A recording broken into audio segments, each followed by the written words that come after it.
Hello everyone, कैसे हो आप सब लोग। कल पंजाब हरियाणा हाई कोर्ट से रिजर्वेशन के रिगार्डिंग एक इम्पोर्टेंट जजमेंट आई है। जैसे कि आप ये न्यूज़पेपर की कटिंग देख सकते हैं, पंजाब हरियाणा हाई कोर्ट ने कहा है आरक्षित वर्ग में किसी भी चरण में छूट लेने पर आप सामान्य वर्ग में जाने का आपको कोई हक नहीं है। आज इस वीडियो में हम इस जजमेंट को डिटेल में देखेंगे और जिस एग्ज़ाम के ऊपर ये कोर्ट केस हो रखा था या जिसने कोर्ट केस किया था भाई पूरा का पूरा एक्सेल में एनालिसिस हमने इसका पहले से कर रखा है और पहले से मैंने इसके रिगार्डिंग आपके लिए वीडियो बना भी दी थी। लेकिन आज इसकी भाई लेटेस्ट जजमेंट आई है तो चीज़ें और आपको अच्छे से क्लियर होंगे, तो ये वीडियो मैं आपके लिए दोबारा से बनाने लग रहा हूँ। वीडियो में हम आगे बढ़े उससे पहले बता दूं, अगर आप हरियाणा के किसी भी इंजीनियरिंग एग्जाम की प्रिपरेशन करते हैं तो आप हमारा YouTube channel Haryana engineering exam को सब्सक्राइब कर सकते हैं। आज के दिन हरियाणा इंजीनियरिंग एग्जाम के अंदर हम नंबर 1 है। उसके अलावा आप हमारा main YouTube channel HD engineering mantra भी सब्सक्राइब कर सकते हैं। आप HSSC के HPSC के किसी भी एग्जाम की प्रिपरेशन करते हैं तो यहाँ पे आपको उससे रिलेटेड हेल्पफुल कंटेंट देखने को मिल जाएगा। और जो स्टूडेंट्स मेरे चैनल पर पहली बार आए हैं वो ये मेरा इंट्रोडक्शन देख सकते हैं। तो चलिए वापस हम अपने टॉपिक के ऊपर आ जाते हैं। भाई HPSC का एक एग्ज़ाम था असिस्टेंट एनवायरनमेंट इंजीनियर का। उसके अंदर किसी स्टूडेंट ने कोर्ट केस किया हुआ था और उस बच्चे ने कोर्ट केस क्यों किया हुआ था वो मैं बता देता हूँ। वैसे तो मैंने इसका एनालिसिस करके आपको पहले ही बता दिया था। अब देखिए 2 नवंबर 2025 को एग्ज़ाम हुआ था। Assistant environment engineer, lecturer, agriculture development officer, मतलब बहुत सारे एग्जाम का कॉमन ही HPSC ने एग्जाम ले लिया था। तो बाकी कोर्ट केस तो असिस्टेंट एनवायरनमेंट इंजीनियर वाले एक स्टूडेंट ने किया हुआ था। अब वो केस क्यों हुआ था तो ये तो मैं आपको प्री के नंबर दिखाने लग रहा हूँ। अब हम मेंस और इंटरव्यू का स्कोर देख लेते हैं। HPSC assistant environment engineer 2025 mains plus interview all candidate marks excel analysis by Harsh Daiya. तो इसके अंदर देखिए पहले नंबर पे कौन है, निखिल यादव। इसकी कैटेगरी क्या है, BCB कैटेगरी के स्टूडेंट है निखिल यादव। इनके सबसे ज़्यादा नंबर आए हैं मेंस एग्जामिनेशन के अंदर 81 मार्क्स। और टोटल इनके मार्क्स कितने बने 54.49। अगर हम 100 में से इनके मार्क्स देख लें इंटरव्यू वगैरह सब मिला के तो निखिल यादव की रैंक 1 है, सबसे ज़्यादा नंबर इन्हीं की है। लेकिन इसमें देखिए सीट सेलेक्टेड के अंदर क्या लिखा हुआ है, pre marks less than UR। तो इनका सिलेक्शन किसकी सीट पे हुआ, इनका सिलेक्शन जनरल की सीट पे होने की बजाय BCB की सीट पे हुआ है। असिस्टेंट एनवायरनमेंट इंजीनियर की जो रिक्रूटमेंट आई थी उसके अंदर जनरल कैटेगरी की टोटल 4 सीट थी। जनरल की कितनी सीट थी आपकी, 4 सीट थी, जिनमें से 3 सीट आपकी एक्स सर्विसमैन के लिए रिजर्व थी। तो एक्स सर्विसमैन के इसके अंदर केवल 2 ही कैंडिडेट मिले भाई, सचिन कुमार मिला एक्स सर्विसमैन का और समर्थ सिंगला मिला एक्स सर्विसमैन का। उसके अलावा एक्स सर्विसमैन कोई भी नहीं मिला, तो जनरल की 2 सीट मिली। तो जनरल की 2 सीटों पे किसका किसका सिलेक्शन हो गया, एक सीट पे तो हो गया अनीस लठवाल का और दूसरी सीट पे हो गया अभिमन्यु बाल्याण का। लेकिन जो ये स्टूडेंट है निखिल यादव, इनके रैंक 1 होने के बाद भी इनका सिलेक्शन जनरल की सीट पे नहीं हुआ। इनका सिलेक्शन जनरल की सीट पे क्यों नहीं हुआ, अब आप इनके प्री के नंबर देखिए। निखिल यादव रोल नंबर है इनका 29,116, BCB कैटेगरी के स्टूडेंट है। इनके प्री के अंदर नंबर थे 56.86। और जनरल की कितनी सीट थी, या मैं जनरल की आपको कट ऑफ बता देता हूँ। इसके अंदर जनरल के केवल 4 कैंडिडेट सेलेक्ट हुए थे भाई। कौन कौन से सेलेक्ट मतलब शॉर्टलिस्ट हुए थे, अनीस लठवाल, अतुल कटारिया, अभिमन्यु बाल्याण और प्रशांत स्वराण। और जनरल की इसके अंदर फिर हमारी कट ऑफ कितनी चली गई, जनरल की कट ऑफ गई है 61.81 नंबर। और विशाल के इसके निखिल यादव के नंबर कितने 56.86।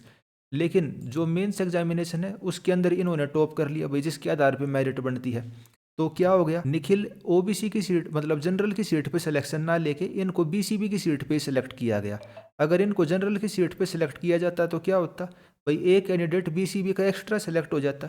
तो इसी वजह से किसी ने कोर्ट केस किया हुआ था कि भाई निखिल को आपने जनरल की सीट के ऊपर सेलेक्ट क्यों नहीं किया, और उसको सेलेक्ट क्यों नहीं किया उसके रिगार्डिंग मैंने आपको पहले ही बता दिया था भाई। इनके प्री के अंदर जनरल से कम नंबर थे, आप ये देख सकते हैं 2 महीने पहले की वीडियो है, HPSC AW 2025 final result declared. तो इसमें मैंने ये चीज़ आपको पहले ही बता दी थी। तो इसी चीज़ के लिए ये भाई स्टूडेंट जो कोर्ट के अंदर चले गए ये आप पढ़ सकते हैं। हरियाणा प्रदूषण नियंत्रण बोर्ड में सहायक पर्यावरण अभियंता की भर्ती निकाली गई थी और जनरल की कट ऑफ 61.81 थी। याचिकाकर्ता को 56.86 नंबर मिले।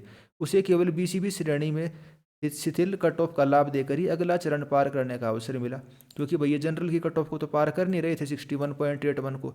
निखिल के नंबर तो 56.86 थे, लेकिन मेंस में ये ज़्यादा नंबर लेके आ गए। फिर भी इनको जनरल के अंदर जंप नहीं करवाया गया, क्योंकि अगर आपने एक बार भी रिजर्वेशन का फ़ायदा ले लिया तो आप केवल रिजर्व कैटेगरी के लिए जो सीट है उन्हीं के लिए कंपटीशन कर सकते हैं। खैर वैसे तो ये एक वेल सेटल्ड रूल है, जितनी भी रिजर्वेशन की पॉलिसी लगती है तो इस चीज़ के रिगार्डिंग कोई कोर्ट केस होना नहीं चाहिए था। लेकिन भाई इन्होंने कोर्ट केस किया और कल उसकी जजमेंट आई है। तो उसके अंदर जो माननीय हाई कोर्ट है उसने भी यही कहा है कि भाई जो आरक्षित वर्ग के अभ्यर्थी किसी भी चरण में छूट का लाभ ले लेते हैं, यानी अगर आपने किसी भी स्टेज में रिजर्वेशन का फायदा लिया है तो वे अनरिजर्व रिक्तियों यानी कि जनरल कैटेगरी की सीट के के अगेंस्ट समायोजित नहीं हो सकते, उनके अगेंस्ट हम उनको एडजस्ट नहीं कर सकते। अगर आपको जनरल कैटेगरी की सीट के अंदर सिलेक्शन लेना है तो आपको क्या करना पड़ेगा, हर स्टेज के अंदर जनरल की कट ऑफ को पार करना पड़ेगा। फॉर एग्जांपल जैसे ये राकीब हुसैन और प्रतीक जांगड़ा है, तो ये बीसीबी की और बीसीए के कैंडिडेट हैं, इनके जनरल से ज़्यादा नंबर थे। अगर ये मेंस के अंदर जनरल से ज़्यादा नंबर लेके आ जाते तो क्या करते, इनको हम जनरल की सीट के ऊपर एडजस्ट करवा देते। लेकिन अब इस वाले कंडीशन में क्या हुआ है, इस वाले कंडीशन में निखिल के उसके प्रीलिम्स के अंदर जनरल से कम नंबर थे, तो इस वजह से इन्होंने एक बार रिजर्वेशन का फायदा ले लिया, तो अगले किसी भी स्टेज के अंदर ये जनरल की सीट के ऊपर जंप नहीं कर सकते। ये जो कोर्ट केस है कोई ऐसा रिजर्वेशन पॉलिसी के रिगार्डिंग नहीं था कि भाई आपको हर स्टेज में रिजर्वेशन का फायदा मिलेगा कि नहीं मिलेगा, जनरल की सीट पर दूसरी कैटेगरी वाले शॉर्ट लिस्ट हो सकते हैं कि नहीं हो सकते। वो जो परमिला वाला केस है, वो परमिला वाला केस बिल्कुल ही अलग है, और उसके रिगार्डिंग भी मैंने वैसे पहले वीडियो बना रखी है, भाई परमिला का कोर्ट केस क्या था। अगर आप उसको देखना चाहो तो परमिला कोर्ट केस करके आप सर्च कर सकते हो।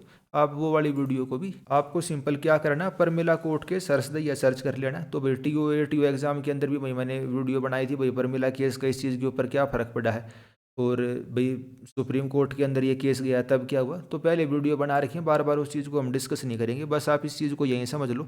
पर मेरा ये कह रही थी कि भाई मेरे को तो हर स्टेज में रिजर्वेशन चाहिए, और एचपीएससी का ये कहना था कि भाई जब हम फाइनल मेरिट बनाएंगे ना, हम तभी आपको रिजर्वेशन का फ़ायदा देंगे।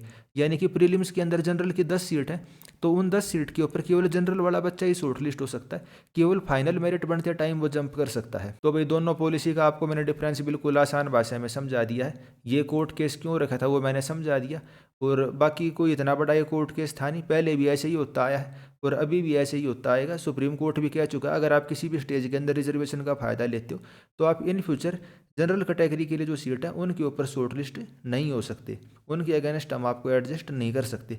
तो उसके रिगार्डिंग ये पूरा का पूरा कोर्ट केस था। तो भाई इसके रिगार्डिंग जितनी भी चीज़ें थी सारी आपको अच्छे से समझ में आ गई होंगी। तो इस वीडियो में हम इतना ही रखते हैं। अगर आप हरियाणा के किसी भी एग्जाम की प्रिपरेशन करते हैं, खास करके इंजीनियरिंग एग्जाम की, तो आप हमारे YouTube channel Haryana engineering exam या एचडी इंजीनियरिंग मंत्रा को सब्सक्राइब कर सकते हैं। इस वीडियो में इतना ही, धन्यवाद।